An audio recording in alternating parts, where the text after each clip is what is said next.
अस्सलाम वालेकुम everyone. Our next topic of discussion is diabetes mellitus.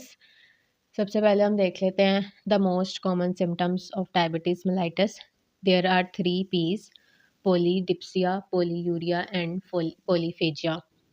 अब इसमें सबसे पहले हम इसका डायग्नोसिस देख लेते हैं, हमने इसको डायग्नोस कैसे करने हैं।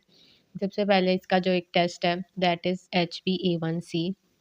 अगर HbA1c मोर देन 6.5% या 6.5% है, अगर फास्टिंग प्लाज्मा ग्लूकोज लेवल 126 और मोर देन 126 है, अगर 2 hours oral glucose tolerance test is 200 और मोर देन 200 और रैंडम ब्लड ग्लूकोज इज़ 200 और more than 200 milligram per deciliter, then we will diagnose the patient as diabetic.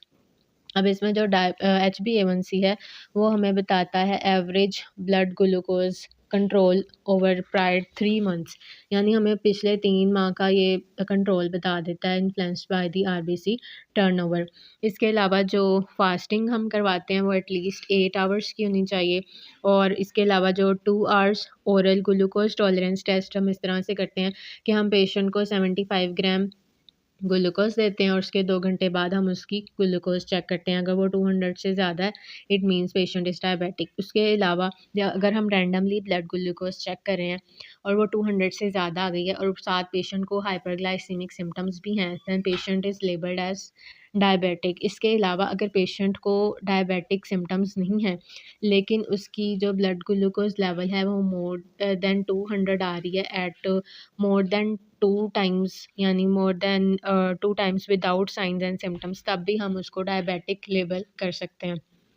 So that was how we diagnose the diabetes mellitus. अगर हम इसकी acute manifestations देखें तो इसमें polyuria, पोलीडिप्सिया और पोलीफेजिया है। इसके अलावा वेट लॉस, और इसमें कुछ एमरजेंसीज होती हैं जैसे कि DKA डायबिटिक कीटोएसिडोसिस टाइप 1 में देखने को मिलती है, और हाइपरोस्मोलर हाइपरग्लाइसेमिक स्टेट टाइप 2 में हमें देखने को मिलती है।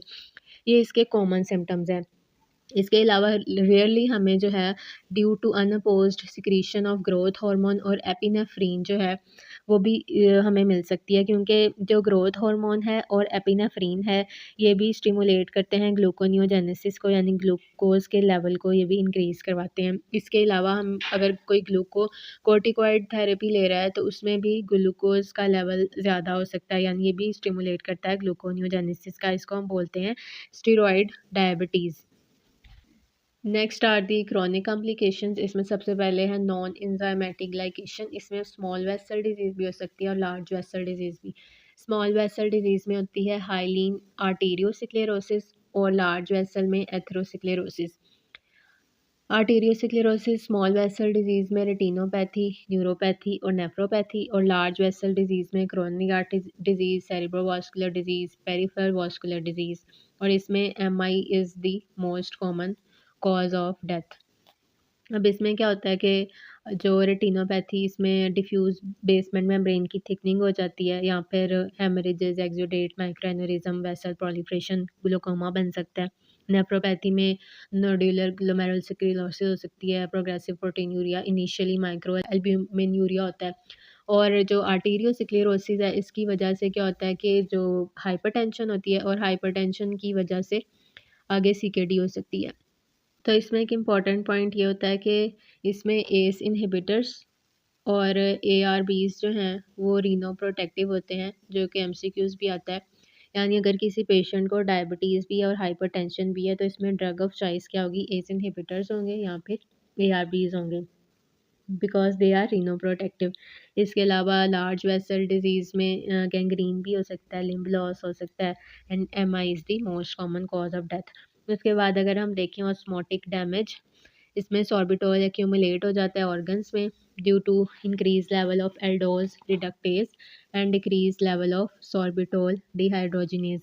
बेसिकली इसमें होता क्या है कि ग्लूकोज है, ग्लूकोज ने कन्वर्ट होना होता है सॉर्बिटॉल में, और फिर सॉर्बिटॉल जो है वो आगे फ्रुक्टोज में कन्वर्ट होना होता है। ठीक है, और ये वाला प्रोसेस हो रहा होता है by the enzyme aldose reductase, और ये वाला प्रोसेस हो रहा होता है by the enzyme sorbitol dehydrogenase. ठीक है। अब इसका लेवल जो है वो ज़्यादा हो जाएगा और इसका लेवल कम हो जाएगा या एब्सेंट हो जाएगा, तो उस ऑब्वियसली फिर सॉर्बिटॉल ज़्यादा हो जाएगा।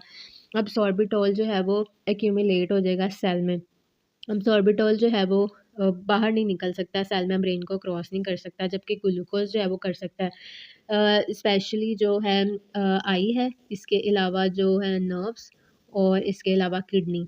यहाँ पर क्या होती है, इंसुलिन इंडिपेंडेंट ग्लूकोज़ अपटेक होती है, यानी कि यहाँ पर इंसुलिन नहीं चाहिए होती ग्लूकोज़ अपटेक के लिए, तो ग्लूकोज़ अब अंदर आ गई है सेल के। अब यहाँ पे ये सॉर्बिटॉल में कन्वर्ट हो गई है, बट सॉर्बिटॉल अब सेल से बाहर नहीं जा सकता। तो सॉर्बिटॉल अब एक्यूमुलेट होना शुरू हो जाएगा ऑर्गन्स में। अब मतलब कंसंट्रेशन ग्रेडियंट की वजह से वाटर अंदर आ जाएगा, ठीक है, वाटर भी अंदर चला गया, जिसकी वजह से ऑस्मोटिक प्रेशर ज़्यादा हो जाएगा सेल में और सेल ऑस्मोटिक डैमेज होगा और सेल डेथ हो जाएगी, इसकी वजह से सेल डेथ हो जाएगी। और इसके अलावा इसकी वजह से फिर उन्होंने बताया हुआ है कि आगे न्यूरोपैथी हो सकती है, कैटरेक्ट्स हो सकते हैं और नेफ्रोपैथी हो सकती है। न्यूरोपैथी में ऑब्वियसली फिर मोटर और सेंसरी दोनों ही इन्वॉल्वमेंट होंगी, ग्लव और स्टोकिंग डिस्ट्रीब्यूशन मिलेगी हमें। पेशेंट विल फील नमनेस और tingling sensation, burning sensation in hands and feet. इसके अलावा ऑटोनॉमिक डिजनरेशन होगी, जैसे कि गर्ड हो सकता है, गैस्ट्रोप्रेसिस या फिर डायरिया। ज़्यादातर पेशेंट गैस्ट्रोप्रेसिस के साथ प्रेजेंट करते हैं, जिसमें कॉन्स्टिपेशन होती है और ब्लोटिंग होती है। और इसमें एक बहुत कॉमन एमसीक्यू पूछा जाता है कि जो डायबिटिक पेशेंट्स में गैस्ट्रोप्रेसिस होता है, उसमें हम कौन-सी ड्रग ऑफ चॉइस होती है, तो वो ड्रग ऑफ चॉइस होती है मीटोक्लोप्रामाइड देते हैं। इसके अलावा हम इसमें मैग्नीशियम हाइड्रॉक्साइड भी दे सकते हैं। और डायरिया के साथ बहुत कम पेशेंट्स प्रेज़ेंट करते हैं और डायरिया में जो है वो हम एल्यूमीनियम हाइड्रॉक्साइड दे सकते हैं। और इसके अलावा जो आई है उसमें कैटरेक्ट्स बन सकते हैं। So that were the acute and chronic complications of diabetes mellitus.